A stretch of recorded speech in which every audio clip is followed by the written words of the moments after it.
하나님 말씀 보겠습니다. 마가복음 8장. 마가복음 8장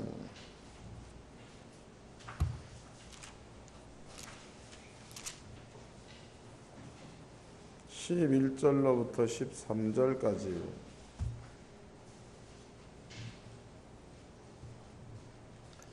마가복음 8장 11절로 13절까지 다 같이 한 목소리로 합독하도록 하겠습니다. 시작. 바리새인들이 나와서 예수께 힐난하며 그를 시험하여 하늘로서 내려 표적을 구하거늘 예수께서 마음속 깊이 탐식하시며 가라사대 어찌하여 이 세대가 표적을 구하느냐. 내가 진실로 진실로 너에게 이르노니 이 세대에게 표적을 주시지 아니하시리라 하시고 저희를 떠나 다시 배에 올라 건너편으로 가시니라. 아멘. 오후 시간의 말씀의 제목은요, 표적을 구하거늘입니다. 표적을 구하거늘. 여러분들이 이 말씀을 잘 좀 이해하시고 지난 날을 돌이켜 보시기를 바랍니다. 그리고 지난 날을 돌이켜 봐서 만약에 여러분들 앞에 한 번이라도 하나님의 역사하심을 경험한 적이 있다거나 한 번이라도 그런 것들을 본 적이 있으면은 여러분들은 표적을 구하려지 말고 표적을 나타내는 자리에 있기를 바랍니다. 이게 이 오후의 말씀도 아주 중요해. 이게 요새는 우리 하나로교회 성도님들을 상당히 재촉하는 것 같아. 뭔지 모르지만. 왜냐하면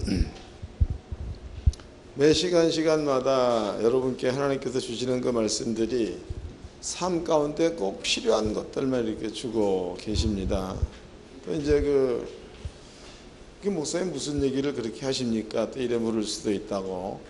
그건 뭔 얘기냐면 하나님께서 말씀을 주신다 그러면은 여러분들의 생각에 아버지가 지금 나한테 준다 뭐 이렇게 생각하실 거네. 근데 그것이 틀린 생각이 아니라 맞는 생각이에요. 왜냐하면 저 뒤에 교제실에 가보면은 거기에 창세기 강해라든가 요한복음 강해라든가 강해한 그 내용들이 상당히 많습니다. 그런데 그 가운데서 창세기 1장 1절 태초에 하나님이 천지를 창조하시니라 이것을 강의를 시작을 할 때에 그때에 오는 내용을 전달해낸 내용이 천지창조다고. 그 천지창조의 그 내용은 신학과 전혀 다릅니다. 우리가 학교에서 4년 대학 공부하고 3년을 대학원을 공부하죠. 7년 동안 공부하는 동안에 신학에서 하는 얘기는 무에서 유야, 없는 가운데서 땅을 만들었다. 이게 신학입니다. 그런데 성경은 땅에서 땅을 만든 거지. 찾아보자고. 창세기 1장입니다. 마가복음은 접어놓으시고 창세기 1장 1절입니다. 태초에 하나님이 천지를 창조하시니라. 땅이 혼돈하며 공허하며 흑암이 깊음에 있고 하나님의 신은 수면에 운행하시니라 그랬으니까 이 글로 본다면은 땅이 혼돈하며 공허하며 흑암이 깊음 위에 있다 그랬으니까 있는 거예요, 없는 거예요? 이 글로 보면은 있는 거지요, 있다. 그 다음에 이제 2절 말씀에 3절 말씀에 하나님이 가르칠 때 빛이 있으라 하시니 빛이 있었고 그랬으니까 땅에다가 빛이 있으라고 얘기한 거죠. 그 다음에 이제 5절 하나님이 가라사대 물 가운데 궁창이 있어 물과 물로 나누게 하리라 하시고 하나님이 궁창을 만드사 궁창 아래 물과 궁창 위에 물로 나누게 하시매 그대로 되니라. 하나님이 궁창을 하늘이라 칭하시니라. 저녁에 되며 아침이 되니는 둘째 날 이랬다고. 그러니까 지금 이 내용은 이런 거예요. 하나님의 보좌가 이렇게 있으면은 하나님 보좌 앞에 땅이 이렇게 있다는 땅. 그러면 이제 여기에서 이 표현은 지금 이 안이 교회지요. 교회 안이다 말이죠. 그럼 이 안에 여기에 컵이 있잖아. 이 컵을 나도 보고 여러분들도 보고. 이거 안 보여? 보여? 나도 보고 여러분도 보고. 이건 예를 드는 겁니다. 이것처럼이야. 하나님의 나라야, 나라. 이 나라 전체. 여기가 보좌라고 쳐보자. 그럼 여기 이제 아버지의 보좌가 여기에 있으니까 나머지도 전부가 다 아버지의 나라라는 겁니다.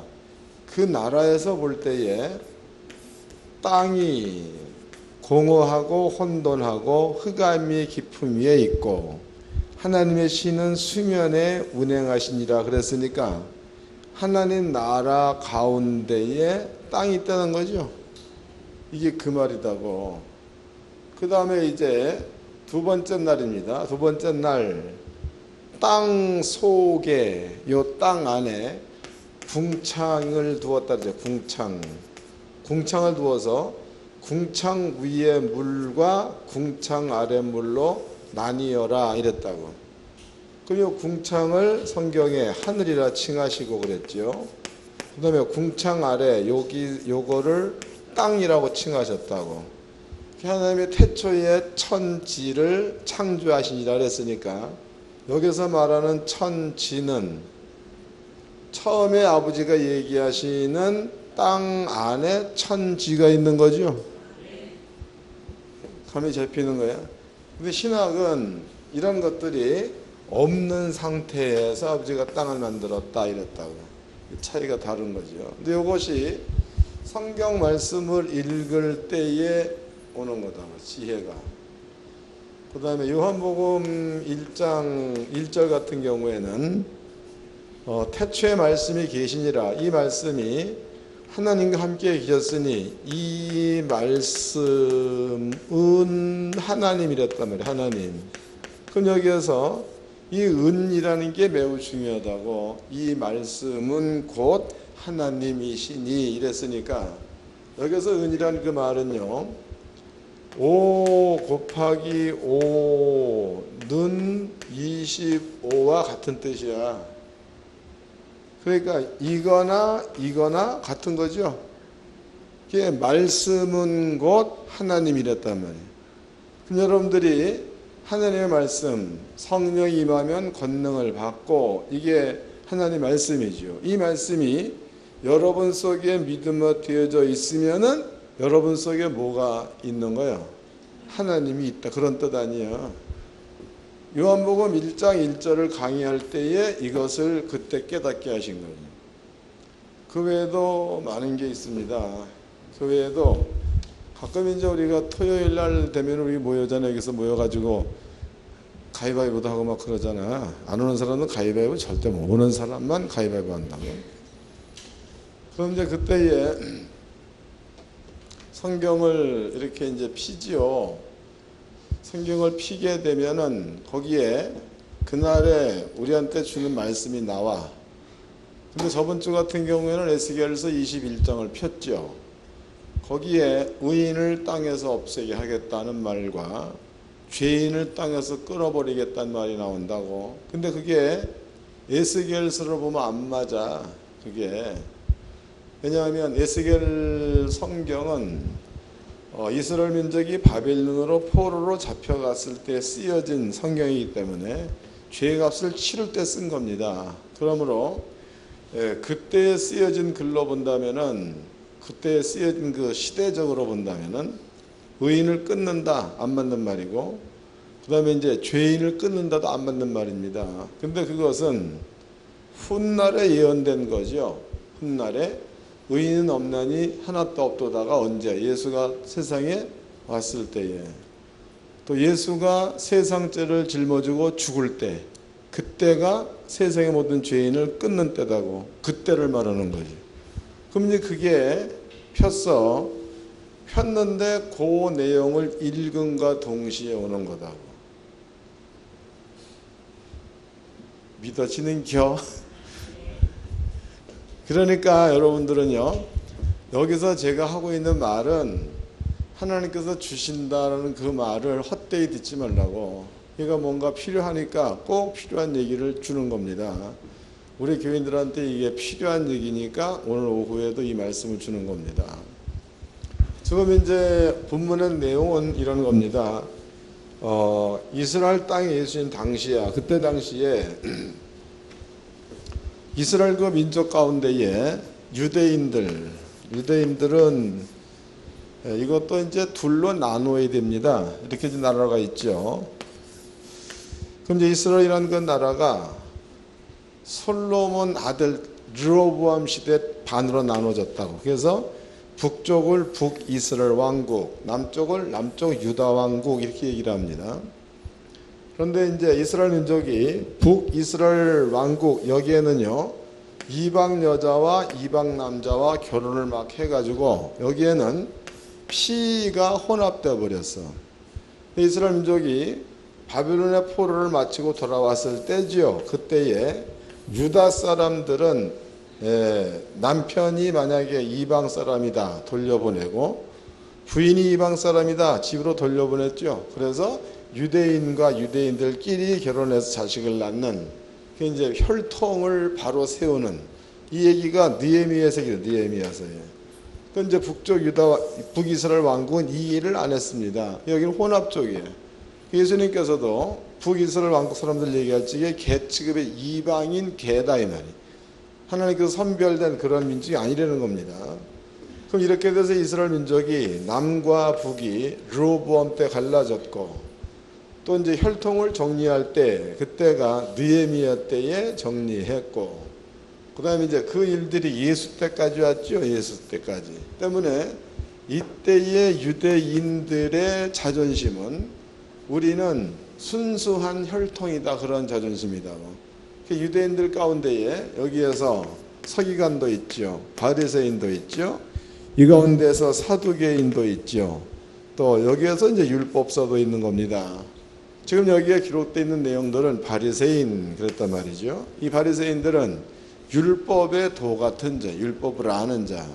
이제 본문으로 가봅시다. 마가복음 8장입니다. 마가복음 8장 11절. 바리새인들이 나와서 예수께 힐난하며 그를 시험하여 하늘로서 오는 표적을 구하거늘 했다며. 이게 바리새인들 그러면은요. 유대인들 가운데서 바리새인 그러면은 사도 바울도 율법의 의로 쓰는 바리새인이라는 말을 썼죠. 그 얘기는 성경에 대해서 도가 있는 자, 성경을 많이 아는 자들 이런 뜻이라고. 때문에 여기에서는 학자들도 많이 나와요. 바울도 바리새파 가운데 하나. 학자들이 많이 나온 겁니다. 그래서 바리새인들 그러면은 성경을 많이 아는 자들.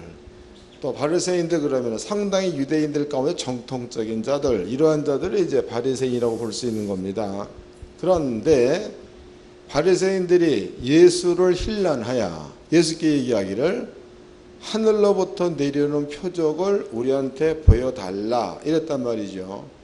예, 바리새인 하는 얘기도 하고 그때 예수님께서 그 말을 듣자마자 탄식을 해서 탄식 읽어보겠습니다. 12절입니다. 예수께서 그 마음속에 깊이 탄식하시며 가라사대 어찌하여 이 세대가 표적을 구하느냐 내가 진실로 너에게 이르노니 이 세대에게 표적을 주시지 아니하리라 하시고 이랬으니까 예수님께서 그 말을 듣자마자 탄식하시고 어찌하여 이 세대가 나한테 표적을 구하느냐 이런 말을 썼습니다. 탄식했다. 탄식은 어떨 때 하는 탄식이에요? 탄식이 뭐야? 석탄 탄 밥이야? 아니면 새까맣게 탄 밥이야? 네? 탄식이라는 것은 무언가가 기가 막힌 일을 겪었을 때에 나도 모르게 나오는 한숨을 탄식이라고 하죠. 그럼 예수님께서 바리새인들이 하는 얘기를 듣고 뭔가가 기가 막혀가지고 할 말을 잃었다 이 말이죠. 할 말을 잃었다. 그러면은 왜 예수님은 바리새인들이 그 말을 할 때에 할 말을 잃을 만큼 탄식을 하셨는가? 이유를 알아야 되겠죠. 이유. 여러분께 이제 이 부분들을 설명해 드리도록 하겠습니다. 지금은 오후 시간이야. 오후 시간에는 원래 설교가 간단하죠. 2분 37조 5. 그래서 이제 그렇게만 하고 끝낼 거다고. 그리고 이제 그 다음에는 기도를 해야 되겠죠. 먼저 성경을 통해서 예를 들어보자고. 예입니다.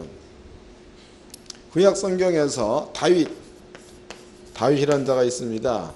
이 다윗의 땅에 3년 동안 비가 안 왔어. 다윗의 땅에. 그러니까 다윗이 비가 오지 않는 이유를 하나님께 묻습니다.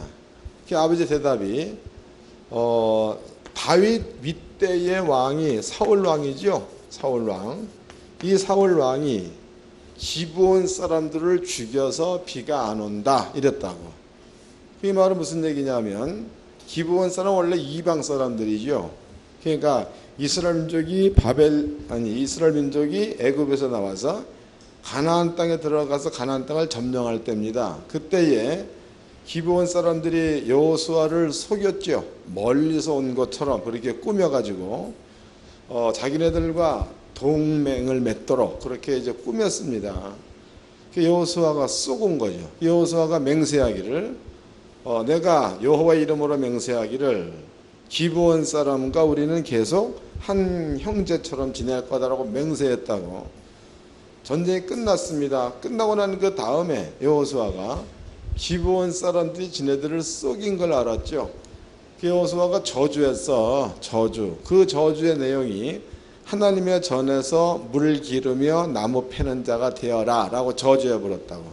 하나님의 전에서 종으로 살라 그런 뜻이에요. 그런데 하나님의 집에는 누구만 있을 수 있느냐? 출애굽기 29장에 나와 있죠. 하나님의 집에는 관유로 기름을 부어서 거룩하게 된 자들만 있는 곳이 아버지의 집이야.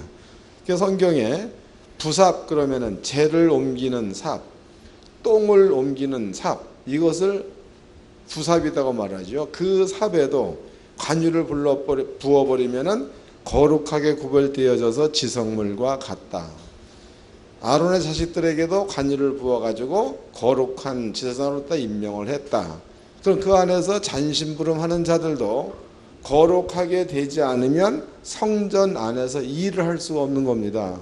그럼 여호수아가 기브온 사람들한테 이제 저주를 내려가지고 너네들은 종신토록 하나님의 전에서 일하는 종이 되어야 한다라고 저주해 버렸습니다. 그런데 여호수아는 저주인데 기브온의 입장에서 본다면 일단은 전멸 가운데서 살아났으니까 복이요. 그 다음에는 그러면서도 하나님의 전에 들어갔다는 얘기는 하나님의 거룩한 가운데 동참한 자가 되는 거니까 큰 축복이겠죠. 오늘날 우리와 같은 자가 되었다 그 말이다고. 그런데 이제 사울 왕이 하나님의 뜻대로 한다고 해서 성전 안에서 일하는 기브온 사람들을 다 죽여버렸습니다. 그럼 사울이 죽인 것은 죄인을 죽인 거예요? 의인을 죽인 거예요? 의인을 죽인 거예요. 그럼 성경에 율법이야. 율법에 의인이죠, 의인. 의인의 피가 땅에 떨어지면 하늘은 노시 되고 땅은 철이 된대. 그럼 하나님께서 다윗한테 얘기하기를 다윗, 사울 왕이 기브온 사람들을 죽인 까닭에 그 까닭에 너네 땅에 비가 안 온다 이랬다고. 율법적으로 볼 때에 그러면 의인을 누가 죽여서 피를 흘렸다.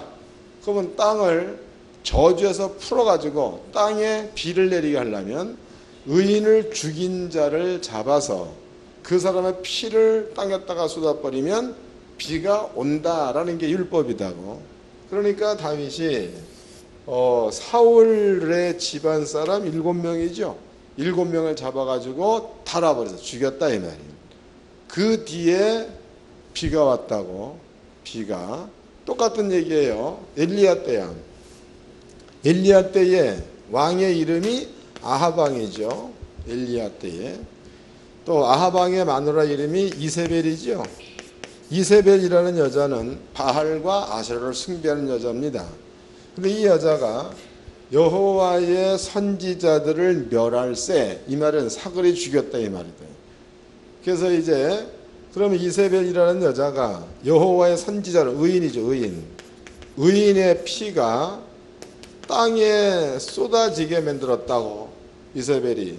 그렇다면은요, 이 의인의 피가 땅에 떨어졌으니까 이스라엘 땅에는 비가 와야 돼, 안 와야 돼? 비가 안 와야 맞는 거죠? 안 왔다면. 그럴 때에 엘리야가 바알과 아세라 선지자 809명인가를 잡아가지고 죽였다고. 그 뒤에 땅에 비가 왔죠. 그러면 이제 구약 성경에서 두 가지 예를 들었습니다. 한 가지는 엘리야를 예를 들었죠. 한 가지는 다윗을 예를 들었습니다. 그러면 하늘에서 비가 오게 하고 오게 하지 않고는 사람에게 능력이 있어서야, 아니면 하나님의 법대로 해야 비가 오고 안 오고가 되는 거예요. 그렇죠. 이건 찾아보자고. 사무엘하 22장을 보겠습니다. 사무엘하 22장. 이제 다 찾아보려면 시간이 많이 걸리니까 하나만 찾아보자고. 사무엘하 22장.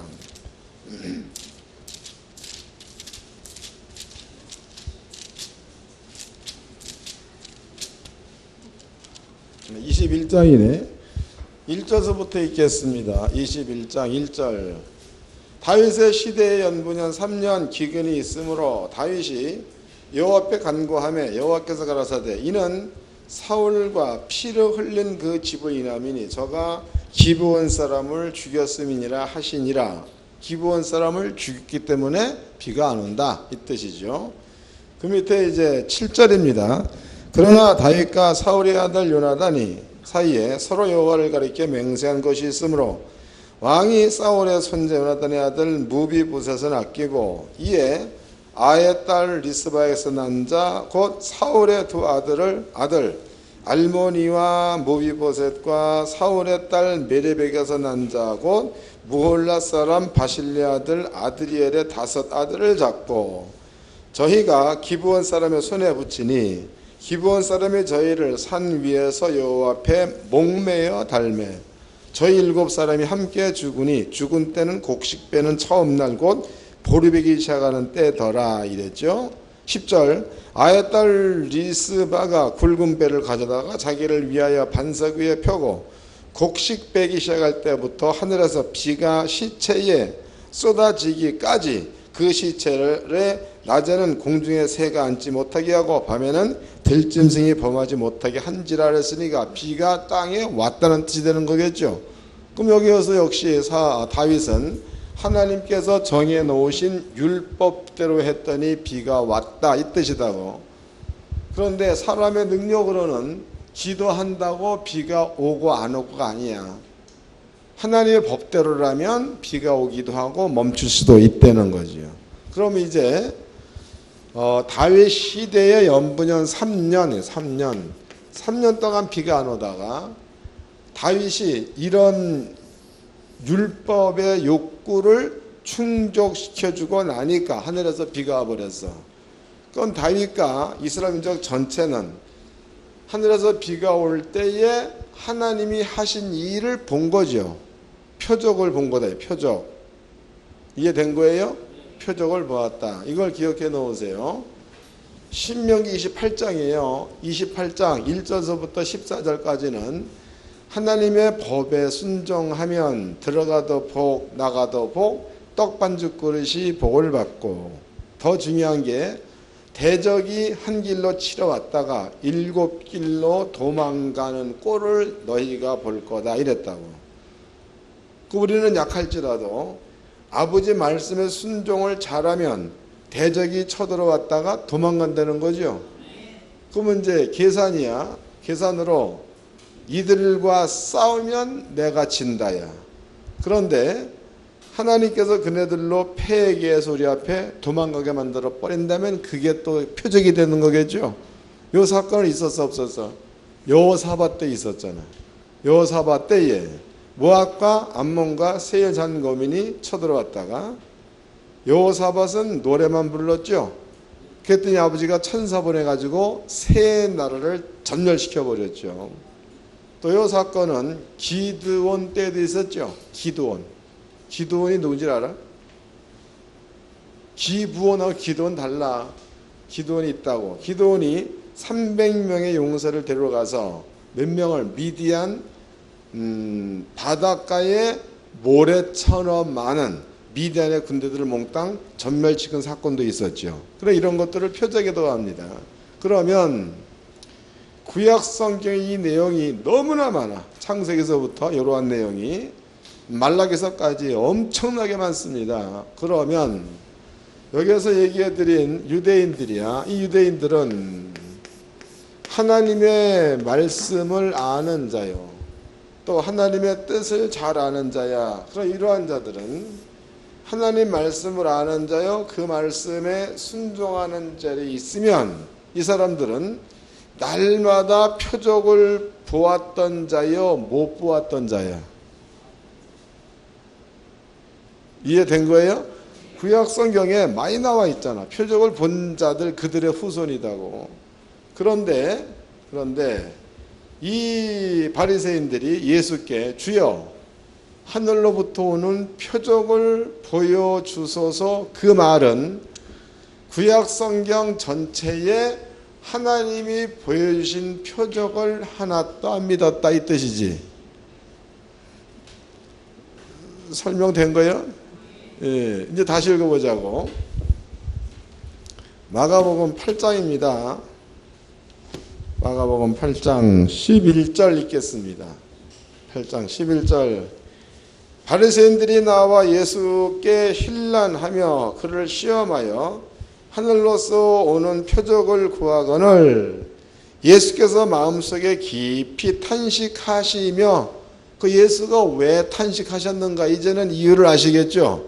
예, 이네들은 이 정도라면 당연히 표적을 구하면은 안 되는 사람들이야. 이 사람들은 왜? 항상 지네들 조상이라든가 구약성경 전체에 하나님의 법에 순종한 자들한테는 여러 가지 표적을 날마다 보여준 것들로 기록되어 있는 게 성경이다 이 말이에요.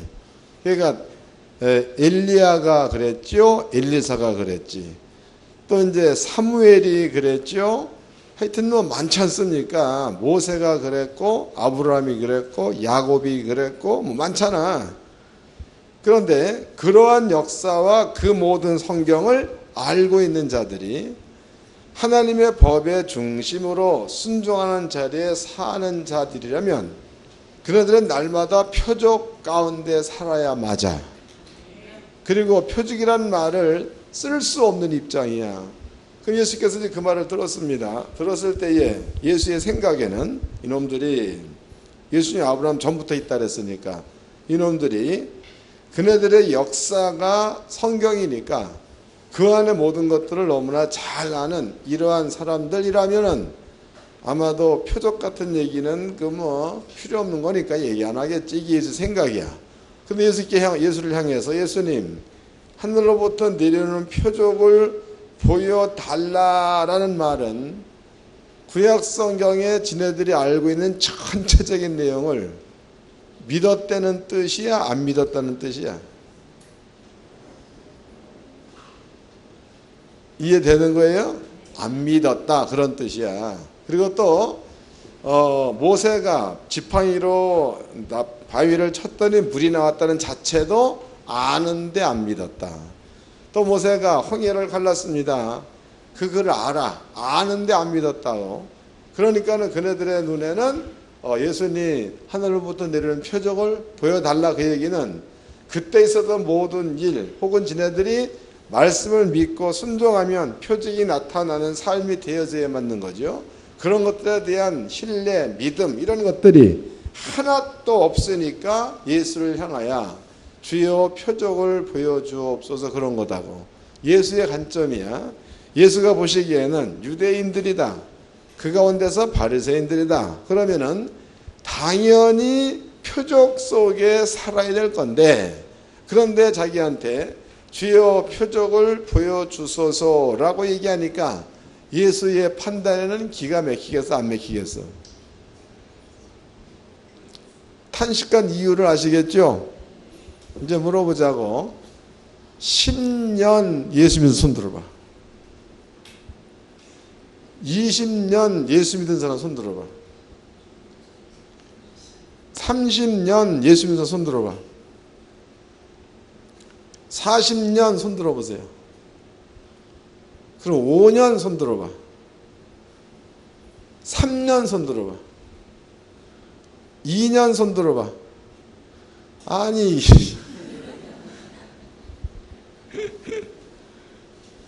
손을 왜 안 드는 거야 도대체가? 그럼 내가 보기에 여러분들은요 적어도 10년 이상씩은 다 믿었어. 다 믿었다고. 그럼 다 믿었으면 여러분들의 머리 가운데나 마음 가운데는 성경 전체가 바리새인처럼 여러분 속에는 들어가 있어야 맞는 거죠. 들어가 있어야 맞아. 또 주님의 판단대로라면 성경 말씀을 믿고 그 자리에 머물러 있으면은 날마다 표적을 보는 삶을 살았던 자다 이 뜻이다고. 근데 우리끼리 얘기지만 예수를 처음 믿을 때에 마음이 첫째는 기쁘잖아요. 그리고 별게 아닌데도 괜히 그 은혜가 있고 그리고 감동이 있고 그래서 울기도 많이 울었잖아. 또 성령을 받고 났더니 방언도 했지 않습니까? 그렇게 해서 시작된 신앙생활이 10년, 20년, 30년 지금까지 온 거야. 그럼 지난날을 여기에서 돌이켜보면은 주로 말미암아 나한테 일어난 사건들이 결코 한두 가지가 아닐 거네. 그런데 또다시 와가지고 우리가 주님 앞에 주여 표적을 보여주옵소서 이래버리면 예수께서 여러분들을 보고 뭐라고 그러겠어? 깊이 탄식하사. 예? 깊이 탄식하사. 그 얘기다고. 그러니 그런 그 사람들한테 예수 하시는 말씀이 너희한테 하늘로부터 내려온 표적을 보여줄 게 없다는 거예요. 왜 그런 거예요? 지난날에 다 보여줬는데 보고도 안 믿는 너희한테 지금 보여준다고 믿겠느냐 이 말이다고. 심각한 이야기지요. 매우 심각한 이야기야. 그래서 하늘학교 성도님들은요 이 말씀을 잘 좀 마음 가운데 깨닫고 이해를 하시고 여러분들이 이 자리에서 지난날을 돌이켜보라고. 돌이켜봐서 아버지가 나한테 어떤 일을 하셨는가. 나는 거기에 따르는 이 경험이 상당히 많은 목사예요. 그냥 한두 개가 있는 게 아니야. 지금은 이제 내가 그런 걸 잘 아는데 옛날에는 앉아서 천리를 보는 사람이 내가. 믿거나 말거나야 여기에서 어디 다 알지요. 또 다 알아. 요새는 내가 안 하지. 그런 은혜가 나한테는 쌓여 있습니다. 쌓여 있어. 그렇기 때문에 아버지 앞에 하나님 나한테 표적을 이 말이 안 나와 나는. 왜 그런 거예요? 현재 살고 있는 삶 자체가 채찍에 맞음으로 남을 입었다 이 속에 살고 있으면 나타날 표적 속에 사는 거다. 또 예수님께서 나를 위해서 가난 가져갔다. 그 말은 나타날 부요라는 표적 속에 사는 거야. 그럼 이런 것들이 믿어지면 입으로 하나님 표적 보여달라는 말이 나와 안 나와? 안 나오는 게 정석이죠. 안 나와야 또 예수님께서 보시기에 아이고 그러면 그렇지 이럴 거네. 그런데 바리새인들처럼 그렇게 많은 세월을 겪어놓고도 다시 예수님 앞에 주여 나에게 표적을 보여주옵소서라고 얘기한다면 예수님께서는 그런 바리새인들을 보고 깊이 탄식하야 이럴 거네. 여러분들도 마찬가지로 지난날의 아버지의 은혜를 몽땅 잊어먹어버리고 또다시 예수님 앞에 주여 표적 보여달라고 얘기한다면 여러분께는 믿음이 있다는 거예요? 없다는 거예요? 믿음은 없고 아는 것만 쌓여있다 그 말이죠. 그게 누가 얘기하면 찍어다 붙이긴 잘 찍어다 붙여. 잘. 그리고 판단 너무 잘합니다. 그러나 그 속에 하나님의 약속의 말씀을 믿어서 그 말씀이 표적으로 나타난다는 것에 대한 믿음이 전혀 없다 이렇게 돼버리면 아는 게 무효죠. 아는 게 무효야. 여기에서 바리새인들이 한날은 이제 예수님께서 빌바사이를 지나갔죠. 그랬더니 이제 밀을 따가지고 이렇게 비벼서 제가 먹었어. 바리새인들이 주여 당신의 제자가 안식일을 범하나이다. 예수가 뭐라 그랬어? 예? 다윗이 성전 안에서 거룩한 떡을 먹어서 안식을 범한 것을 기억도 못하느냐? 나는 안식일의 주일이니라 내 안에서 지네들이 먹으면 상관이 없다. 쫑코를 줘버렸죠. 코가 쏙 들어간 거 아니에요. 당신이 누구냐? 난 아브라함보다도 먼저 있던 사람이다. 그래서 주대가 쑥 들어가 버렸죠. 당신이 또 누구냐? 그리스도거든 밝히 말하라. 그러니까 예수의 대답이 하나님께로부터 보낸 자가 아니면, 하나님께로부터 가르침을 받은 자가 아니면 내가 누군지, 하나님이 누군지를 모른다는 거예요. 그러면은 바리새인들은 하나님께로 보낸 자들이 아니야. 그런데 말씀을 맡았으니까. 그 얘기는 너네들은 하나님과 관계없는 놈들이다. 그러니까 바리새인들이 얘기할 때마다 전부 다 예수님께 퉁바구를 다 먹었다고. 그 얘기는 뭘 뜻하는 거예요? 하나님을 긴 세월 동안에 의지하고 믿어왔지만은 그네들 속에는 진실로 하나님을 의존하고 믿는 믿음이 없었다. 이런 뜻이 되는 거겠죠. 여러분들도 10년 믿었다, 20년 믿었다. 이게 중요한 게 아니야.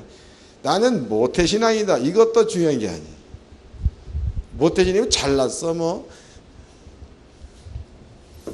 저도 모태신앙입니다. 그런데 자랑거리가 하나도 없어. 왠 줄 아세요?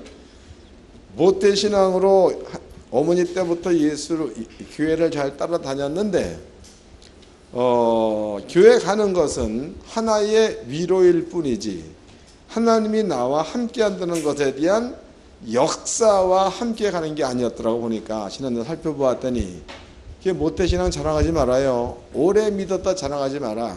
예수님은 처음 먼저 된 자가 뭐 된대? 그렇지, 잘하네. 아주 너무 잘 알아. 나중된 자가 먼저 되고 이랬단 말이야. 자랑하지 말자는 겁니다. 예수님께서 또 포도원 비유를 했죠. 아침에 일찍 들어간 사람도 뭐 한 세겔, 또 해가 질 때 간 사람도 한 세겔. 그래서 이제 아침 먼저 든 사람이 물어보죠. 주여, 왜? 나는 새벽부터 와서 일하였고 쟤는 늦게 와서 일했는데 어떻게 쟤나 나나 품삯이 같습니까? 이름으로써 그 주인 얘기가 품삯은 내가 정하는 것이 네가 정하는 거냐 이러고 있다고. 이해되시나요? 그러니까 쓸데없는 오래 믿었다 고집 버리세요. 자랑도 하지 말고 여러분들이 하나님의 약속의 말씀이 믿어진 안에서 살면 그걸 자랑하시고, 또 분명히 지난 날에 하나님이 나와 함께 역사했었던 이런 추억이 있는데 그런 것들을 믿지 않고 또다시 하나님의 살아계심을 보여주소서 한다면은 이건 진짜로 예수님께서 탄식하게 하는 이러한 말이 된다는 것도 좀 깨닫고 믿음의 자리에 있기를 주의 이름으로 축원합니다. 옆 사람과 인사 좀 합시다. 정신 좀 차립시다. 한 번 더 합시다. 바짝 좀 차립시다.